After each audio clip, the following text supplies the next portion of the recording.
கர்த்தருடைய பரிசுத்தமான நாமத்திற்கு மகிமை உண்டாவதாக.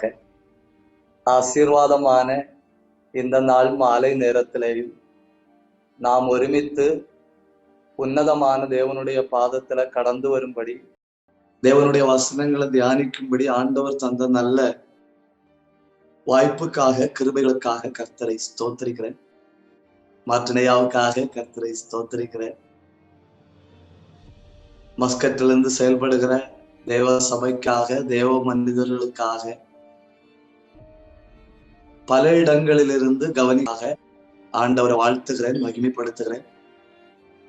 உங்களோடு இணைந்து இருப்பதும், நாம் ஒருமித்து தேவனுடைய வார்த்தைகளை தியானிப்பதும் வாழ்க்கையில் ஒரு பாக்கியமாக நான் கருதுகிறேன். இந்த நாளின் பைபிள் ஸ்டடியை ஜெபத்தோட கவனிக்கும்படி நான் உங்களை கேட்டுக்கொள்கிறேன். வெளிப்படுத்தல் 4ஆம் அதிகாரத்தை நாம் தியானித்துக் கொண்டிருக்கிறோம். கடந்த வாரத்துல ரகசிய வருகையை பற்றி கொஞ்சம் தெளிவாக, கொஞ்சம் ஆழமாக சில வசனங்களின் உதவியோடு கூட நாம் தியானித்தோம்.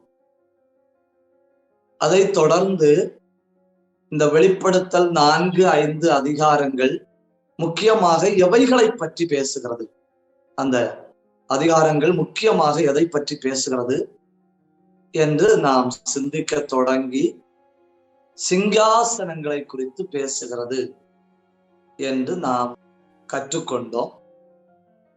நம்முடைய வகுப்பின் முடிவு நேரத்துல சிங்காசனங்களின் வகைகளை குறித்து நாம் படிக்க தொடங்கினோம். Last week we have studied about Revelation chapter 4 and 5. Those two chapters mainly talks about the throne. சிங்காசனங்களை குறித்து பேசுகிறது. There are different types of throne என்று நாம் கற்றோம்.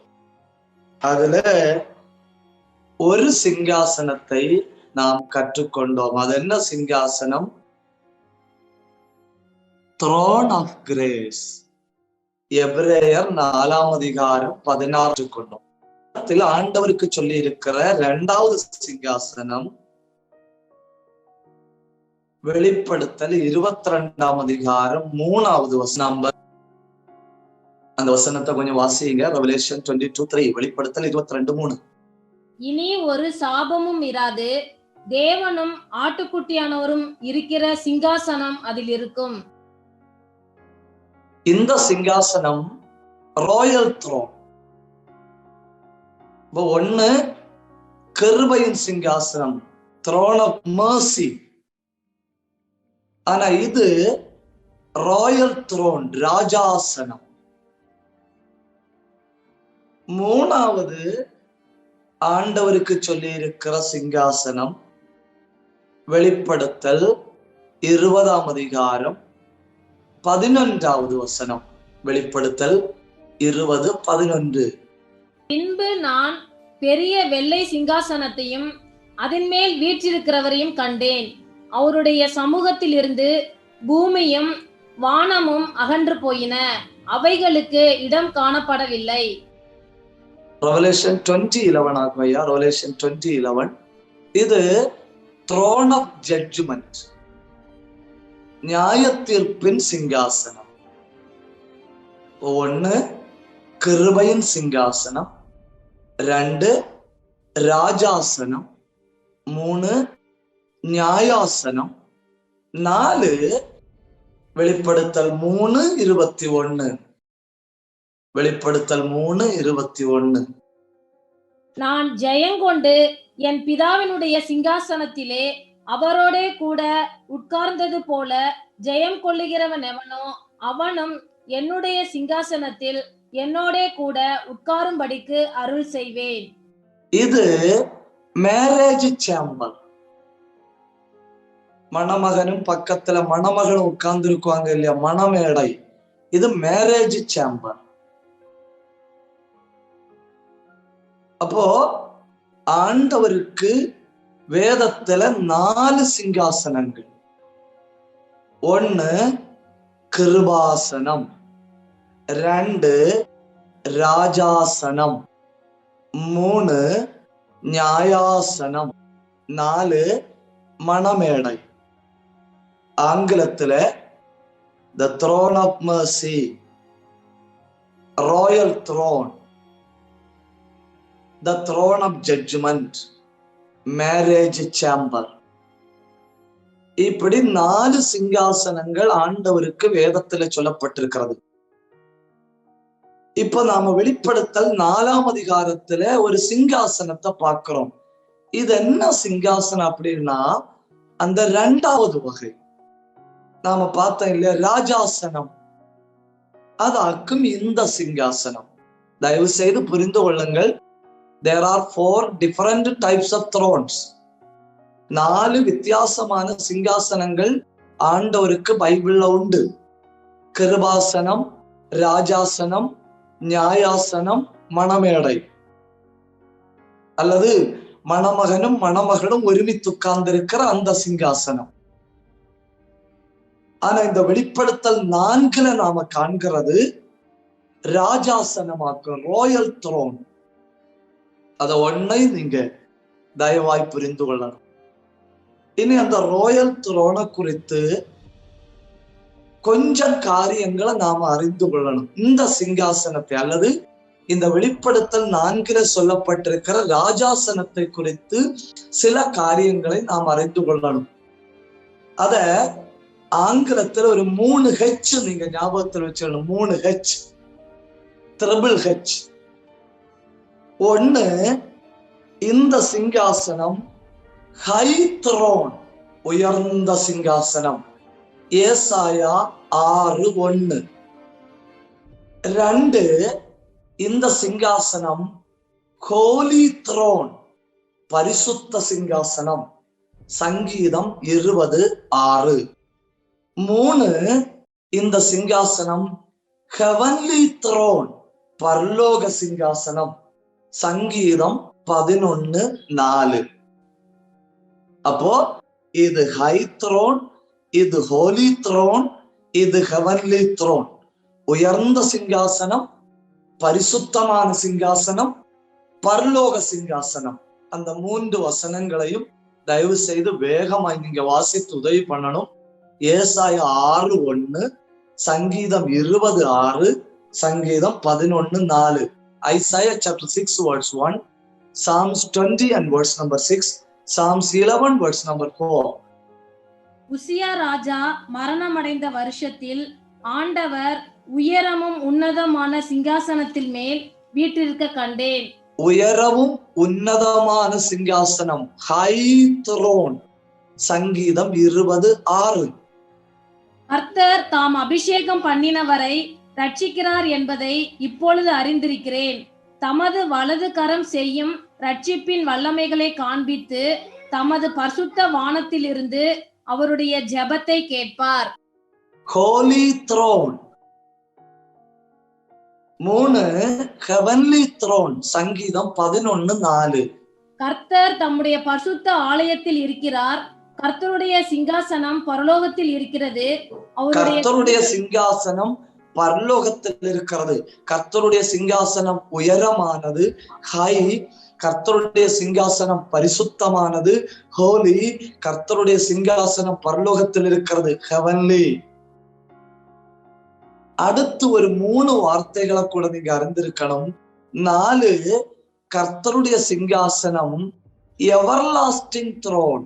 கர்த்தருடைய சிங்காசனம் நித்தியமானது.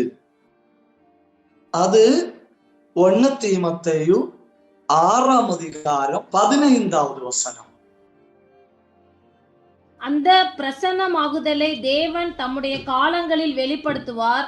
அவரே நித்தியானந்தம் உள்ள ஏக சக்கராதிபதியும். பாத்தீங்களா, நித்தியானந்தமுள்ள ஏக சக்கராதிபதி.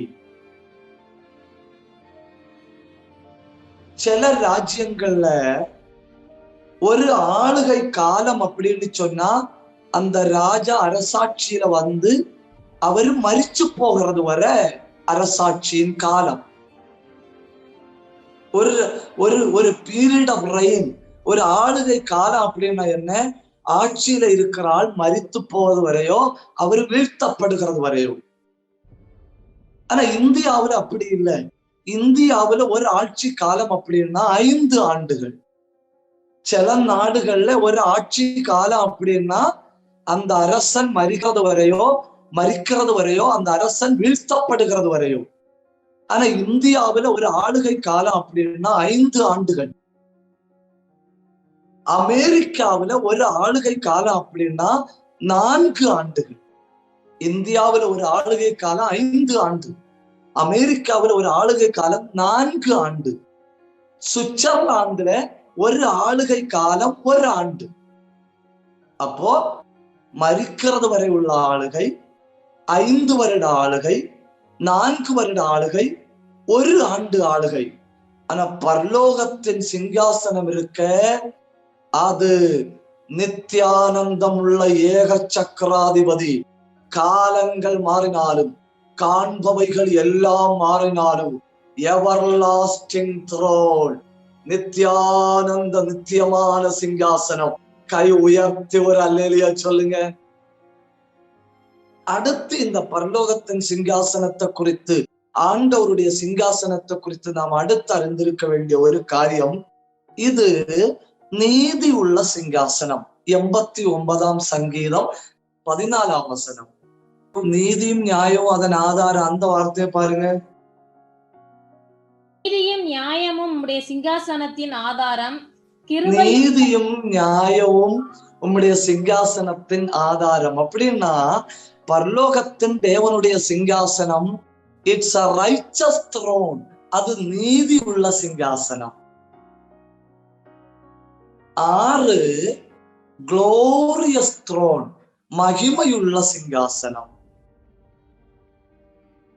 ஏசாயா 6ஆம் அதிகாரம் 1 முதல் 8 வரை உள்ள வசனங்கள் வாசிக்க வேண்டாம். அப்ப நான் இதுவரை சொன்னதை ஒரு தடவை கூட சொல்றேன். பரலோகத்தின் தேவனுடைய சிங்காசனத்துக்கு 6 முக்கியத்துவங்கள் உண்டு. 1, பரிசுத்தம் உள்ளது. 2, உயரமானது. 3, பரலோகத்தின் சிங்காசனம். 4, நித்தியமான சிங்காசனம். 5, நீதி உள்ள சிங்காசனம். 6, மகிமையுள்ள சிங்காசனம். Holy throne, high throne, heavenly throne, eternal throne, righteous throne, glorious throne. இவ்வளவு நீங்க ஞாபகத்துல வச்சிருக்கணும். இந்த ஞாபகத்தோட நாம உள்ள போறோம். இனி இந்த வெளிப்படுத்தல் 4ஆம் அதிகாரம் மொத்தமே இந்த சிங்காசனத்தை சுற்றி தான் நடக்குது. நீங்க அந்த வசனங்களை பாருங்க. 4ஆம் அதிகாரம் 2ஆம் வசனம் பாருங்க. ஆன் தி த்ரோன், அந்த வார்த்தை மட்டும் வாசிங்க. சிங்காசனத்தின் மேல், அத மட்டும். வானத்தில் ஒரு சிங்காசனம் வைக்கப்பட்டிருந்தது, அந்த சிங்காசனத்தின் மேல் ஒருவர் வீற்றிருந்தார். சிங்காசனத்தின் மேல் பாத்தீங்களா? On the throne. 2, around the throne, சிங்காசனத்தை சுற்றி. 4ஆம் அதிகாரம் 3வது வசனம், 4வது வசனம், Revelation chapter 4 verse number 3 and 4. வீற்றிருந்தவர் பார்வைக்கு வச்சிரக்கல்லுக்கும் பதும ராகத்துக்கும் ஒப்பாயிருந்தார். அந்த சிங்காசனத்தை சுற்றி ஒரு அரவுண்ட் தி த்ரோன். பாத்தீங்களா? சிங்காசனத்தை சுற்றி. அப்போ சிங்காசனத்தின் மேல், on the throne, around the throne. அடுத்து அவுட் ஆஃப் தி த்ரோன், சிங்காசனத்தில் இருந்து. 4ஆம் அதிகாரம் 5வது வசனம். அந்த சிங்காசனத்தில் இருந்து மின்னல்களும் இடி முழக்கங்களும் சத்தங்களும் புறப்பட்டன. 4, பிஃபோர் த த்ரோன், சிங்காசனத்துக்கு முன்பாக. 4ஆம் அதிகாரம் 6வது வசனம். அந்த சிங்காசனத்திற்கு முன்பாக பளிங்குக்கு கொப்பான கண்ணாடி கடல் இருந்தது. அப்போ நீங்க பாத்தீங்க, வெளிப்படுத்தல் 4:5 எதை சுற்றி நடக்குது? சிங்காசனத்தை சுற்றி.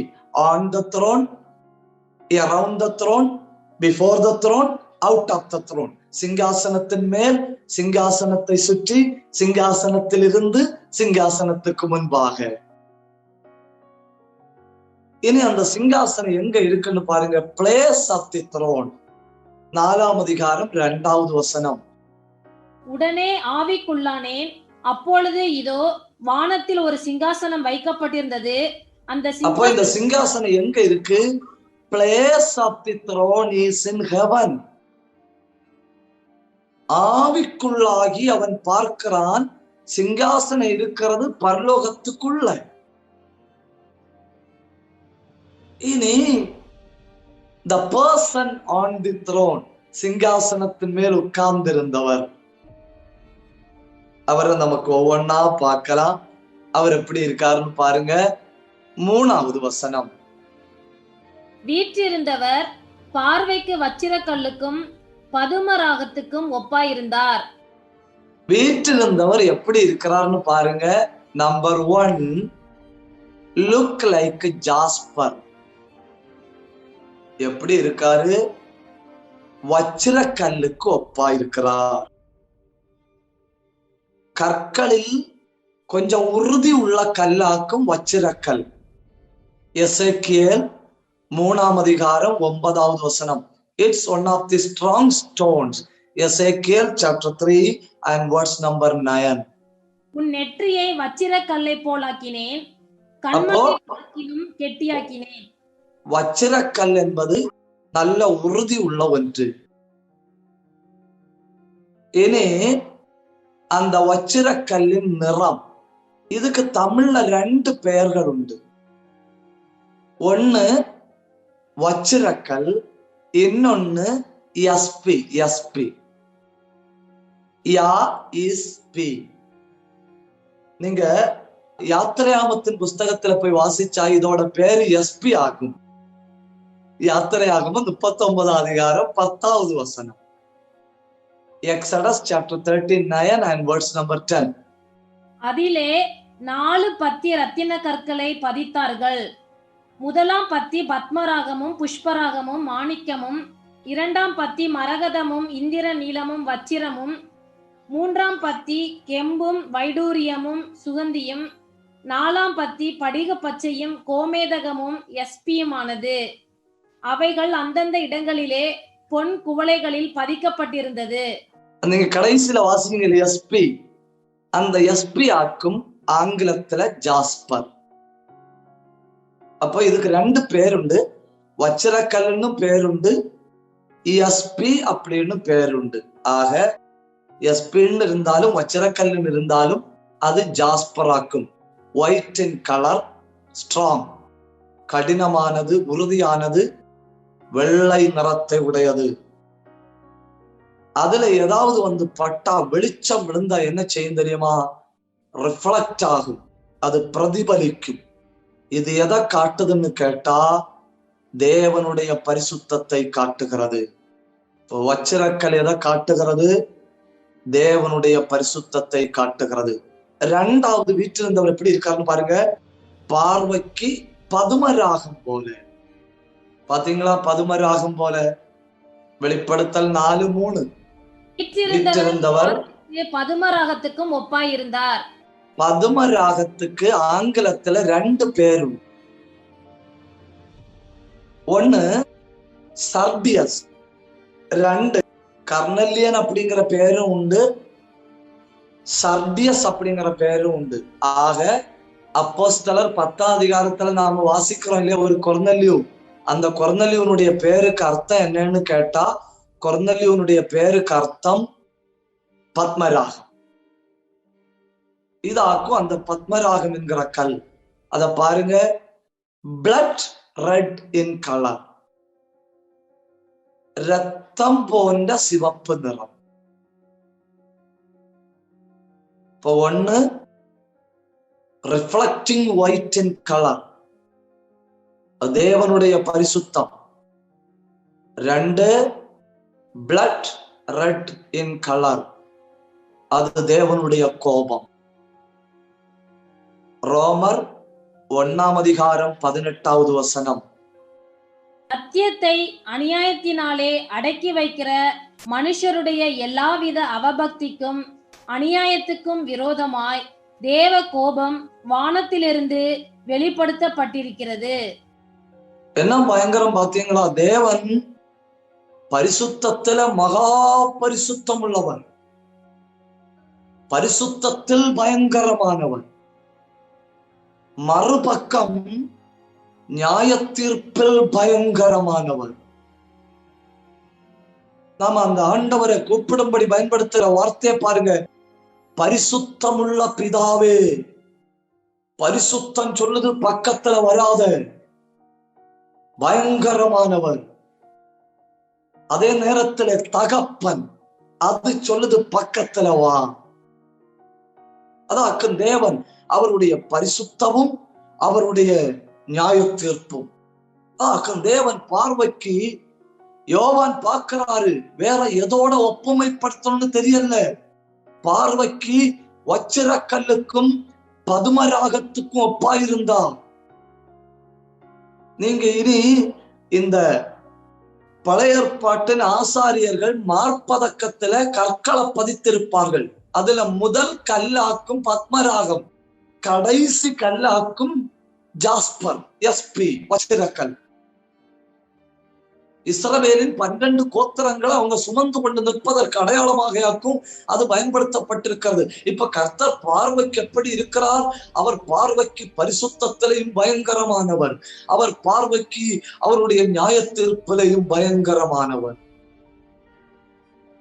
அந்த காலத்துல உள்ள ஜனங்கள் புரிந்து கொள்ளும்படி அல்லது யோவான் அப்போஸ்தலன் புரிந்து கொள்ளும்படி ஆண்டவர் தம்மை வெளிப்படுத்துகிறார். அவன் பார்த்துட்டு சொல்றான், அவர் பார்வைக்கு இப்படி இருக்கிறார். இனி அந்த சிங்காசனத்தை சுற்றி என்ன இருக்குன்னு பாருங்க, வாசிங்க அதனுடைய 3வது வசனம். வீற்றிருந்தவர் பார்வைக்கு வச்சிரக்கல்லும் பதுமராகத்துக்கும் ஒப்பாயிருந்தார். அந்த சிங்காசனத்தை சுற்றி ஒரு வானவில் இருந்தது, அது பார்வைக்கு மரகதம் போல் தோன்றிற்று. 3வது பாருங்க, அவரை சுற்றி ஒரு வானவில், ரெயின்போ. அந்த ரெயின்போ எப்படி இருக்கு? மரகதம் போல, எமரால்டு. எமரால்டு என்ன நிறத்துல இருக்கும்? Green in colour. அப்போ வெண்மையான பரிசுத்தம், தேவ பரிசுத்தம் வெண்மையானது, தேவ கோபம் சிவப்பானது, அடுத்து எமரால்டு பத்மராகம் பச்சை நிற வானவில். பாத்தீங்களா, இதாக எமரால்டு, கிரீன் இன் கலர். இந்த ஒரு காரணத்தினால்தான் மனுஷன் தேவனை நெருங்க முடியுது. தயவாய் நீங்கள் புரிந்து கொள்ளணும், சேரக்கூடாத ஒளியில வாசம் பண்ணுகிற தேவன். 1 தீமோத்தேயு 6ஆம் அதிகாரம் 15, 16 வசனங்கள். சேரக்கூடாத ஒளியில வாசம் பண்ணுகிற தேவன். எப்படி அவரை நெருங்க முடியும்? அவரை சுற்றி ஒரு பச்சை நிறவில் கிருபையினாலே நம்மை பொதிந்திருக்கிறார். எந்த பாவியும் எந்த மனுஷனும் யாரும் எந்த ஜாதி எந்த இனம் எந்த மதம் எந்த நிறம் உள்ள மனுஷனும் தேவனை வந்து கண்டடைய முடியும். ஏன்னா தேவனை சுற்றி இருக்கிறது தேவ கிருபை. நெருங்க முடியாத பரிசுத்தம், நெருங்க முடியாத நியாய தீர்ப்பு, நெருங்கி வரத்தக்க கிருபை. அப்போ நீங்களும் நானும் கர்த்தரை நெருங்கி வரும்படி அவரே தம்மை சுற்றி ஒரு வானவில்லை, ஒரு கிருபையை வைத்திருக்கிறார். அது இல்லைன்னு வைங்க, God is unapproachable. எந்த காரியத்தை வைத்தும் கர்த்தரை நெருங்க முடியாது. அப்படின்னா என்ன? தேவன் நாம் தம்மை நெருங்கத்தக்க வாய்ப்பை அவரே ஏற்படுத்தி இருக்கிறார். He himself made a way that we may approach him. You and I may come to the presence of God with no fear because he has covered himself with the full grace. கிருபையினால தம்மை பொதிந்து வைத்திருக்கிறதுனால எந்த மனுஷனும் அவரிடத்துல வர முடியும். White in color holiness, red in color wrath of God, green in color grace of God. சிங்காசனத்தை சுற்றி எது இருக்கு? கிரீன், தேவ கிருபை. ஒரு அல்லேலூயா சொல்லுங்க. இனி அந்த சிங்காசனத்துக்கு முன்பாக, அந்த சிங்காசனத்துக்கு முன்பாக என்ன இருக்குன்னு பாருங்க. வெளிப்படுத்தல் 4ஆம் அதிகாரம் 6வது வசனம். அந்த சிங்காசனத்திற்கு முன்பாக பளிங்குக்கு கொப்பான கண்ணாடி கடல் இருந்தது. அதான் இனி நாம பார்க்க போறது கண்ணாடி கடல், sea of glass. sea of glass. ஏன் பரலோகத்தின் தேவனுடைய சிங்காசனத்தின்பாக ஒரு கண்ணாடி கடல் இருக்கு? இந்த கண்ணாடி கடலுடைய பின்னணியை நாம அறிந்து கொள்வதற்கு வெறும் கண்ணாடி கடல் அல்ல, கிறிஸ்டல் கிளியர், பளிங்கு கோப்பான கண்ணாடி கடல். இதை அறிந்து கொள்வதற்கு பழைய ஏற்பாட்டுல 2 பகுதிகளை நாம வாசிக்கணும். ஒண்ணு யாத்திரையாகமம் 30:18, Exodus chapter 30 and verse number 18. கழுவுகிறதற்கு வெண்கலத்தால் ஒரு தொட்டியையும் வெண்கலத்தால் அதன் பாதத்தையும் உண்டாக்கி அதை ஆசரிப்பு கூடாரத்திற்கும் பலிபீடத்திற்கும் நடுவே வைத்து அதிலே தண்ணீர் வார்ப்பாயாக. நீங்க பாத்தீங்களா? லேவர் ஆஃப் பிராஸ். பாருங்க, வெண்கல தொட்டி, லேவர் ஆஃப் பிராஸ். அது எதுக்கு அங்க சொல்லி இருக்கு? கழுவுகிறதற்கு. ஒரு நிமிஷம் அப்படி கவனிங்க. ஆசரிப்பு கூடாரத்துல எதுக்கு ஒரு வெண்கல தொட்டி? உங்களுக்கும் தெரியும், எனக்கும் தெரியும், நமக்கும் தெரியும். as we all know, ஆசரிப்பு கூடாரம் உண்டாக்கப்பட்டது எப்படி? பரலோகத்தில் ஆண்டவர் மோசேக்கு காண்பித்து கொடுத்த மாதிரியின்படி. தயவு செய்து நீங்க கவனிக்கணும். ஆசரிப்பு கூடாரத்துல என்னெல்லாம் இருக்கோ அதெல்லாம் பரலோகத்தில் காண்பித்து கொடுத்த மாதிரியின்படி. அப்படின்னா பரலோகத்துல ஒரு ஆசரிப்பு கூடாரம் இருக்கு, அதுல என்னெல்லாம் இருக்கோ அதெல்லாம் மோசேக்கு காட்டி கொடுத்தாரு. கொடுத்துட்டு இப்படி இப்படி பண்ணணும்னு சொன்னாரு. அப்போ பூமியில் உள்ள ஆசரிப்பு கூடாரத்துல என்ன உண்டாக்கி வச்சாங்க? ஒரு வெண்கல தொட்டி, லேவர் ஆஃப் பிராஸ். எதற்காக? கழுவுகிறதற்காக. அடுத்து கொஞ்சம் கூட ஆழமா நாம வாசித்தா தெரியும், கழுவுகிறதற்கு மட்டுமல்ல. Exodus chapter 40 verse number 7 and 12 to 15, யாத்திரையாகமம் 40ஆம் அதிகாரம் 7வது வசனம் 12 முதல் 15 வரை உள்ள வசனங்கள்.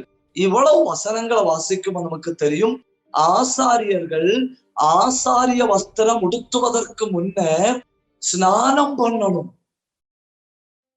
அந்த வார்த்தையை வாசிங்க, 12 முதல் 15.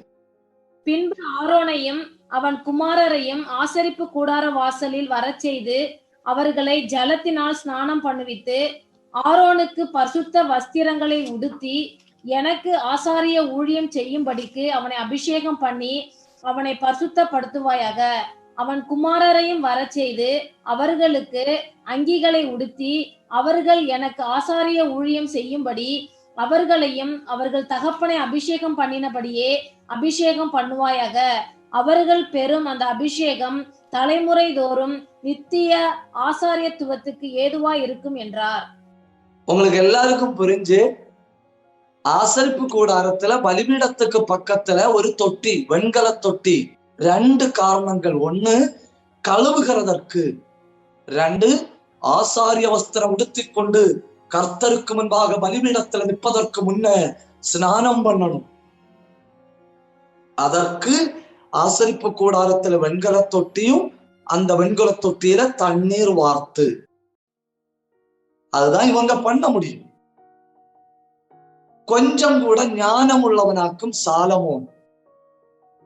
சாலமோன் காலம் வந்தப்போ என்ன பண்ணாங்கன்னு பாருங்க.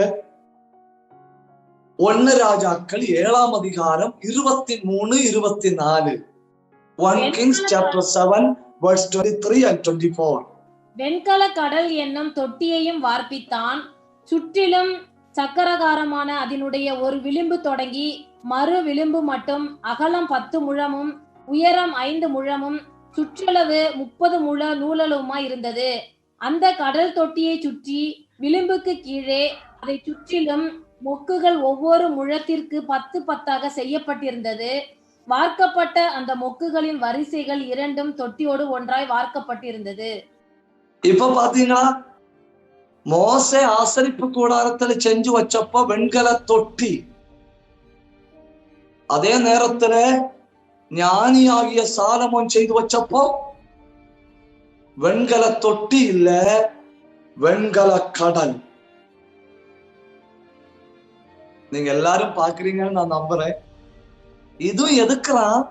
கழுவுகிறதற்கும் வஸ்திரம் தரிப்பதற்கும் என்ன, ஸ்நானம் பண்ணுவதற்கும். ஆனா வெண்கல தொட்டி வெண்கல கடலா மாறுது. ஏன் அப்படின்னா மோல்டன் சி, கரெக்ட். ஏன் அப்படின்னா பரலோகத்துல தேவ சிங்காசனத்துக்கு முன்ன ஒரு கண்ணாடி கடல் இருக்கு. அந்த கண்ணாடி கடல்ல பளிங்குப்பா இருக்கிறதுனால அதுல குனிஞ்சு பார்த்தா நாம எப்படி இருக்கிறோமோ அப்படியே நம்மை நமக்கு காட்டி தரும். பரலோகத்திலே இருக்கிற கண்ணாடி கடலை போல பூமியில் இவங்களால செய்ய முடியாது. அதனால இவங்க என்ன செஞ்சு வச்சாங்க? வெண்கல தொட்டி செஞ்சு வச்சாங்க. சாலமோனுடைய காலம் வந்தப்போ கொஞ்சம் கூட விசாலமா வெண்கல கடல் மாதிரி செஞ்சு வச்சான். பரலோகத்துல உண்மையில இருக்கிறது என்ன? பளிங்கு கொப்பான கண்ணாடி கடல். பார்க்கிறவர்கள் தங்களைய கண்டுகொள்ளலாம். Just like a mirror. பழைய ஏற்பாட்டுல வச்சதனுடைய நோக்கங்கள் ரெண்டு. ஒண்ணு கழுவும்படி, ரெண்டு ஸ்நானம் பண்ணும்படி. பரலோகத்தில் அது இருப்பதனுடைய ஒரற்ற நோக்கம், நம்மை நாமே பார்த்து கொள்ளலாம். You can see yourself by yourself. அதாக்கும் திருவசனத்தின் முக்கியத்துவம். உலகத்தில் உள்ள எல்லா கண்ணாடி என்ன செய்யும் தெரியுமா? காட்டி தரும். இன்ன இடத்துல டர்ட் இருக்கு, இன்ன இடத்துல அழுக்கு இருக்கு. ஆனா தேவனுடைய வசனம் அப்படி இல்லை. காட்டி தரும், கழுவி விடும். It will show your problem and it will wash your problem. நம்முடைய அழுக்குகளை நமக்கு காட்டித்தரும், நம்முடைய அழுக்குகளை கழுவி விடும். அப்போ சிங்காசனத்துக்கு முன்பாக ஒரு கண்ணாடி கடல் இருக்கு. அந்த கண்ணாடி கடலுக்கு ஒப்பனையாகும் ஆசரிப்பு கூடாரத்துல மனிதர்கள் வெண்கலத்தினால் ஒரு தொட்டி அல்லது வெண்கலத்தினால் ஒரு கடலை உண்டு பண்ணி வைத்தது. எல்லாரும் புரிந்து கொள்ளணும். அடுத்து சிங்காசனத்தை சுற்றி என்ன இருக்கு? 24 மூப்பர்கள். பாத்தீங்களா? அந்த ஒரு வார்த்தையை மட்டும் வாசிங்க. 4வது வசனம். 24 சிங்காசனங்கள் இருந்தன. 24 மூப்பர்கள் வெண் வஸ்திரம் தரித்து. அடுத்து நாம படிக்க போறது இந்த 24 மூப்பர்கள் யார்? இது ஒரு பெரிய கேள்வியாக்கும். அநேகர் பதிலளிக்கும்படி முற்பட்ட கேள்வியாக்கும். 24 மூப்பர்கள் யார்? நம்ம கொஞ்ச நேரம் உட்கார்ந்து இந்த 24 மூப்பர்கள் யார் அப்படின்னு பார்க்க போறோம். 24 மூப்பர்கள் யார் என்கிற கேள்விக்கு, who are these 24 elders அப்படிங்கிற கேள்விக்கு நீங்க புஸ்தகங்களை வாசிச்சு பார்த்தா 4 பதில்களை காண முடியும். who are these 24 elders? Answer number 1. சில புஸ்தகங்களை நீங்க வாசிச்ச அந்த புஸ்தகங்கள் என்ன சொல்லும் தெரியுமா?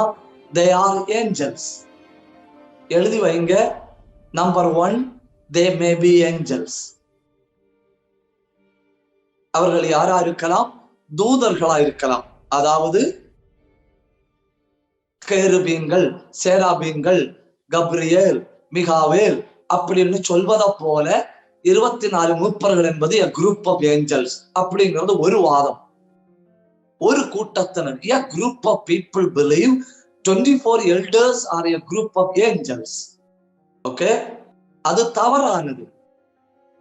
ஏன் அது தவறானது என்பதற்கு நான் 3 காரணங்களை சொல்றேன். 1, இவர்கள் தூதர்கள் அல்ல. காரணம் 1, 24 மூப்பர்களுக்கு கிரீடம் இருக்கு தலையில, தூதர்களுக்கு தலையில கிரீடம் இல்லை. 2, 24 மூப்பர்களுக்கு சிங்காசனங்கள் இருக்கு, தூதர்களுக்கு சிங்காசனங்கள் இல்லை. 3, 24 மூப்பர்கள் வெண் வஸ்திரம் தரித்து கொண்டு தேவனுக்கு முன்பாக அவருடைய சிங்காசனத்தை ஒட்டி நிற்கிறார்கள். இந்த வாய்ப்பு தூதர்களுக்கு இல்லை. ஒரு தடவை கூட நான் சொல்றேன், தூதர்களுக்கு கிரீடங்கள் இல்லை, தூதர்களுக்கு சிங்காசனங்கள் இல்லை. தூதர்களுக்கு அந்த 24 என்கிற எண்ணிக்கை இல்லை. They are not counted in numbers.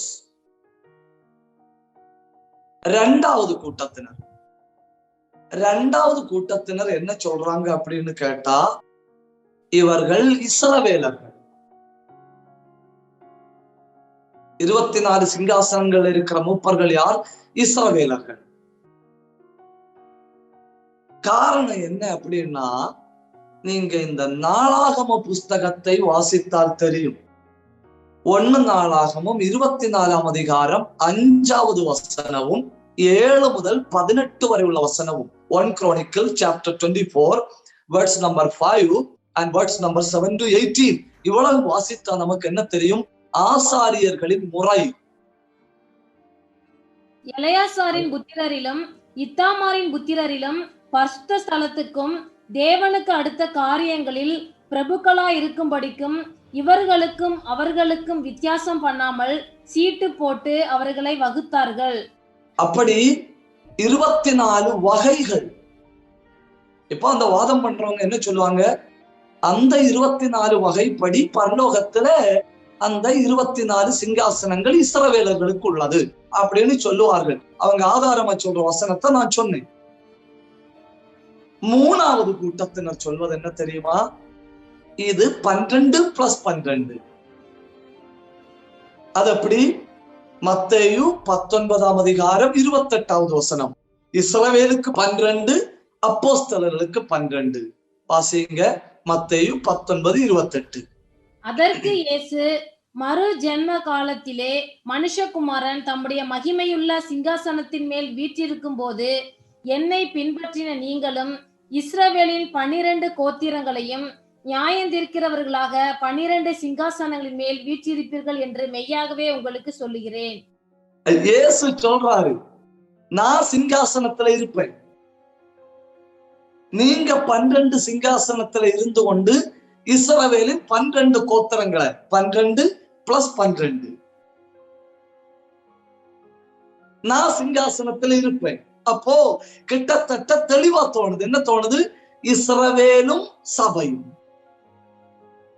எல்லாரும் புரிஞ்சுக்கிடணும். சில இடங்கள்ல நாம இது என்னன்னு, சிலர் என்ன சொல்றாங்க? தூதர்கள். சிலர் என்ன சொல்றாங்க? இஸ்ரவேலின் ஆசாரியர்கள். சிலர் என்ன சொல்றாங்க? அப்படி இல்ல, கோத்திர பிதாக்களும் அப்போஸ்தலர்கள். அதற்கு அவங்க பயன்படுத்துற வசனமாக்கும் மத்தேயு 19:28. அதற்கு மத்தேயு 19:28 பயன்படுத்த முடியாது. ஏன் பயன்படுத்த முடியாது தெரியுமா? மத்தேயு 19:28 பாருங்க, நியாய தீர்ப்பாக்கும், ஆளுகை அல்ல. நீங்கள் 12 சிங்காசனங்களில் இருந்து கொண்டு 12 கோத்திரங்களை நியாயம் தீர்ப்பீர்கள். அந்த 12 கோத்திரங்களுக்கு சிங்காசனம் இருக்குன்னு அங்க இல்ல. முதல்ல சொன்னதும் தவறானது, இரண்டாவது சொன்னதும் தவறானது. First one is wrong, they are not angels. Second one is wrong, they are not Old Testament priests. Third one is wrong, they are not 12 apostles and 12 tribe leaders. ஒரு தடவோட தயவு செய்து சொல்றேன், இந்த 24 மூப்பர்களும் தூதர்கள் அல்ல. இந்த 24 மூப்பர்களும் அந்த பழைய ஏற்பாட்டு ஆசாரியர்கள் அல்ல. இந்த 24 மூப்பர்களும் 12 கோத்திர பிதாக்களும் 12 அப்போஸ்தலர்களும் அல்ல. இது ஒண்ணும் இல்லைன்னா பின்ன இவங்க யாரு? இவங்க யாரு? ஒரு காரியத்தை நீங்க அறிஞ்சுக்கணும். Number 12 equal to administration. 12 என்கிற வார்த்தை நிர்வாகம், ஒரு நிர்வாக அமைப்பு, அட்மினிஸ்ட்ரேஷன். அதனாலேயாக்கும் 12 கோத்திர பிதாக்கள், அதனாலேயாக்கும் 12 சிறிய தீர்க்கதரிசிகள், அதனாலேயாக்கும் 12 சீசர்கள். ஒரு அட்மினிஸ்ட்ரேஷனுடைய சிஸ்டம் ஆக்கும் 12. 24 the number 24 equal to representation, பிரதிநிதித்துவம். அப்போ 1 நிர்வாகம், 12ன்னா என்ன? நிர்வாக அமைப்பு. ஆனா 24ன்னா பிரதிநிதித்துவமாக்கும். அப்போ 24ன்னு சொல்லும்போது என்ன புரிஞ்சுக்கணும்? They are representing somebody. They are representing something, representing something. 120ன்னா ஒரு சமூக அமைப்பு. இப்போ 12ன்னா ஒரு நிர்வாக அமைப்பு, 24ன்னா representation, administration 12, representation 24, 120 equal to society. இதாக்கு அந்த எண்ணிக்கைகளுக்கு வருகிற அர்த்தங்கள். இவ்வளவு உங்களுக்கு புரிஞ்சுன்னா நாம உள்ள போலாம். 24 பேர் யார்? இவங்க யாருன்னு கண்டுபிடிக்க 10 அடையாளங்களை நான் உங்களுக்கு சொல்றேன். 10 அடையாளங்களை வேகமா எழுதி கொள்ளுங்க, வேகமா நோட் பண்ணுவீங்க. Number 1, the word elder. மூப்பன் என்கிற வார்த்தை, மூப்பன் என்கிற வார்த்தை எங்க உள்ள ஆபீஸ்? சபையில உள்ள ஒரு பொறுப்பு. பிரஸ்பிட்ரோஸ் அப்படின்னு கிரீக்ல சொல்லுவாங்க. பிரஸ்பிட்ரோஸ். அப்போஸ்தலர் நடவடிக்கைகள் 15ஆம் அதிகாரத்தை நீங்க வாசிக்கும்போ அந்த 15ஆம் அதிகாரத்துல 2ஆம் வசனம், 4ஆம் வசனம், 6ஆம் வசனம், இந்த 3 வசனங்கள் என்ன சொல்லிருக்கு? 22ஆம் வசனம், 23ஆம் வசனம், 5 வசனங்கள். அவர்களுக்கும் பவுல் பர்னபா என்பவர்களுக்கும் மிகுந்த வாக்குவாதமும் தர்க்கமும் உண்டான போது அந்த விஷயத்து நிமித்தம் பவுலும் பர்னபாவும் அவர்களை சேர்ந்த வேறு சிலரும் எருசலேம் இருக்கிற அப்போஸ்தலரிடத்திற்கும் மூப்பரிடத்திற்கும் போக வேண்டும். மூப்பர் பாத்தீங்களா? 2ஆம் வசனம் மூப்பர், 4ஆம் வசனம் மூப்பர், 6ஆம் வசனம் மூப்பர், 22ஆம் வசனம் மூப்பர், 23ஆம் வசனம் மூப்பர். பிரஸ்பிட்டரோஸ், எல்டர்ஸ் அப்படிங்கிறது சபையில உள்ள ஒரு அட்மினிஸ்ட்ரேஷன். சபை it's something related to church. நீங்க இனி தீமோத்தேயுடைய நிருபத்தை வாசிக்குமோ மூப்பை எப்படி இருக்கணும்னு வர சொல்லி இருக்கு. அப்போ elder is an office completely related to church. மூப்பன் அப்படிங்கிற வார்த்தை எதோடு தொடர்புடையது? சபையோடு தொடர்புடையது. புரிஞ்சுன்னு நினைக்கிறேன். 1. அப்போ இந்த 24 மூப்பர்கள் யாரா இருக்கணும்? சபை. ஏன்னா இந்த வார்த்தை completely connected to the search. 2, இந்த மூப்பர்கள் இப்ப எங்க இருக்கிறாங்க? தேவ சிங்காசனத்துக்கு முன்பாக. ரகசிய வருகையில் எடுக்கப்பட்ட சபை இப்ப எங்க இருக்கணும்? தேவ சிங்காசனத்துக்கு முன்பாக. Search is in heaven. ஏன்னா உபத்திரவ காலத்துக்கு முன்னே சபை எங்க போகுது? எடுக்கப்படுகிறது. 2. 3, அங்க சொல்லி இருக்கு இல்லையா ஒரு கிரவுன், பாத்தீங்களா? கிரவுன். அந்த கிரவுன், அந்த கிரீடம் டயாடம் கிடையாது. ஸ்டெஃபானோஸ். ஸ்டெஃபானோஸ் அப்படின்னா ஜெயம் கொள்ளுகிறவர்களின் கிரீடம். This is not diadem, this is Stephanos. அப்படின்னா இது ஜெயம் கொள்ளுகிறவன் எவனோ அவனுக்கு நான் கிரீடத்தை கொடுப்பேன்னு வெளிப்படுத்தல் 2:10 சொன்னார் இல்லையா? அந்த கிரீடம். வெளிப்படுத்தல் 2:10 ஏற்கனவே ப்ராமிஸ் பண்ணி இருக்கு. ஜெயம் கொள்ளுகிறவன் எவனோ அவனுக்கு நான் ஜீவ கிரீடத்தை கொடுப்பேன். அந்த கிரீடமாக்கும். 4, 3 ஆதாரங்கள் நான் சொன்ன, நீங்க நோட் பண்ணணும். 4, இந்த 24 மூப்பர்களும் எப்பவும் என்ன பண்ணிட்டு இருக்காங்க தெரியுமா? Mostly they are engaged in worship. 4 இடத்துல சொல்லி இருக்கு. 4 இடத்துல நீங்க நோட் பண்ணி வைங்க.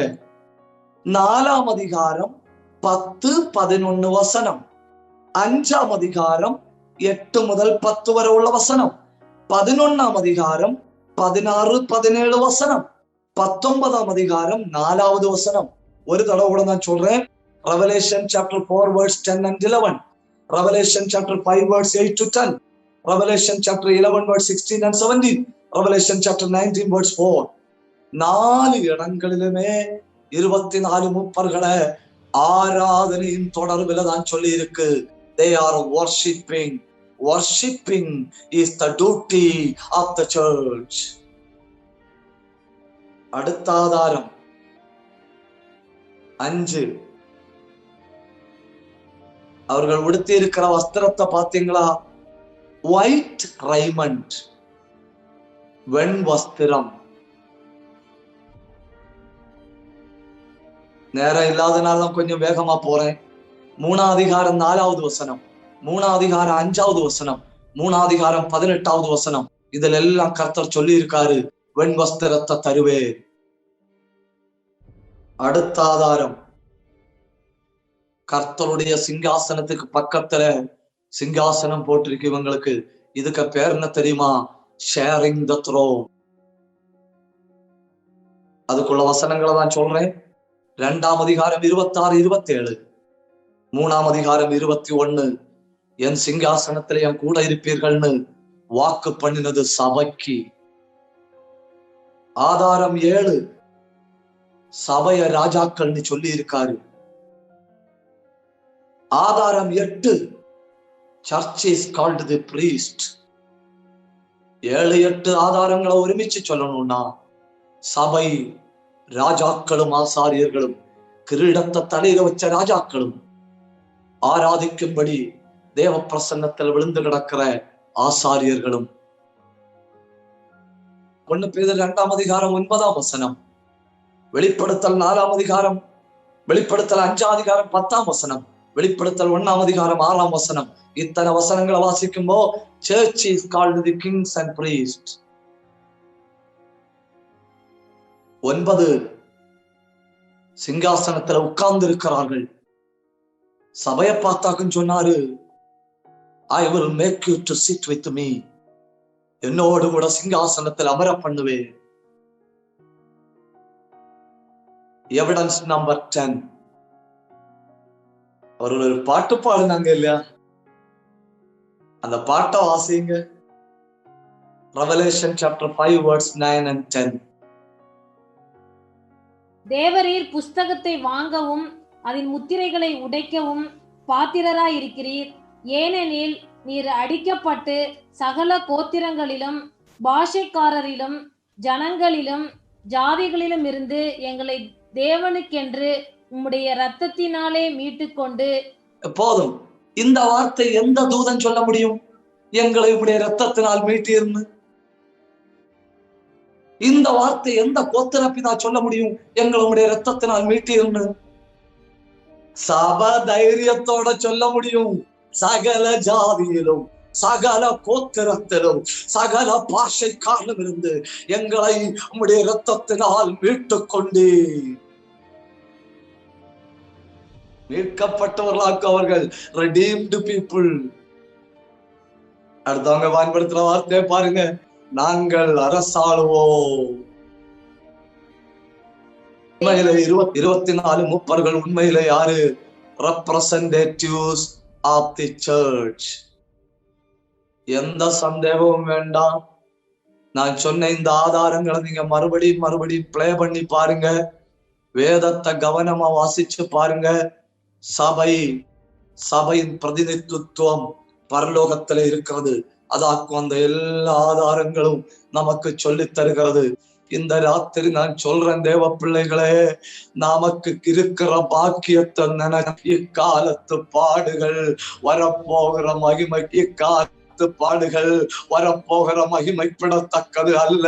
வரப்போகிற மகிமையில தலையில கிரீடம், வெண் வஸ்திரம். கர்த்தாய் தேவ பிள்ளையே, உன் எதிர்காலம் மகிமையா இருக்கிறது. உன் எதிர்காலம் பயங்கரமா இருக்கிறது. உன் எதிர்காலம் ஆச்சரியமா இருக்கிறது. அவரோடு கூட அவருடைய சிங்காசனத்துல உட்காரும்படி இந்த வார்த்தை உண்மை உள்ளது. நாம் அவரை மறுதலித்தால் அவரும் நம்மை மறுதலிப்பார். இந்த வார்த்தை உண்மை உள்ளது. அவரோடு கூட பாடுகளை சகித்தோமானால் அவரோடு கூட ஆளுகை செய்வோம். சந்தரபலமா, என்னை மீட்டுக் கொண்டீரே, என்னை ரட்சித்தீரே, என்னை தெரிந்து கொண்டீரே, என் பாவமரை என்னை கழுவினீரே, உமக்கு நன்றி அப்பா, உமக்கு நன்றி ஆண்டவரே. நல்ல தகப்பனே, நல்ல இந்த மாலை வேளைக்காய் உமக்கு நன்றி செலுத்துகிறோம். யாரும் கண்டிராத, யாரும் கேட்டிராத, யாரும் அறிந்திராத பாக்கியங்களை நீர் எங்களுக்கு ஆயத்தம் பண்ணி வைத்திருக்கிறீரே, உமக்கு நன்றி. அந்த பாக்கியத்தை தரும்படி எங்களை அழைத்திருக்கிறீரே, உமக்கு நன்றி. எங்க அழைப்பு விலையேற பெற்றது, எங்க மீட்பு அருமையானது. அதற்காக உமக்கு நன்றி செலுத்துகிறோம். இதை கேட்டுக்கொண்டிருக்கிற எல்லா தேவ பிள்ளைகளும் முடிவு வரி எந்த நிலை நின்று கிரீடத்தை பெற்றுக்கொள்ள ஆண்டவர் கிருபை செய்ய வேண்டும் என்று ஜெபிக்கிறோம். இந்த வசனங்களின் ஒரு வார்த்தை கூட இருதயங்களில் இருந்து வீணாய் போகாதிருப்பதாக, இது பேசிக்கொண்டிருப்பதாக, செயல்பட்டு கொண்டிருப்பதாக. ஊழியங்களை ஆசீர்வதிக்கணும், ஊழியங்களை செய்கிறோம், பிள்ளைகளை ஆசீர்வதிக்கணும். அடுத்த ஒரு பைபிள் ஸ்டடியில நாங்கள் ஒருமித்த காண்கிறது வரை உடைய கிருபை எங்களை சூழ்ந்து கொள்ளணும். எங்களை தாழ்த்தி உடைய நல்ல கரங்கள்ல தருகிறோம். ஜெபத்தை கேட்டபடியால் உமக்கு நன்றி செலுத்தி இயேசுவின் நாமத்தில் ஜெபிக்கிறோம் நல்ல பிதாவே.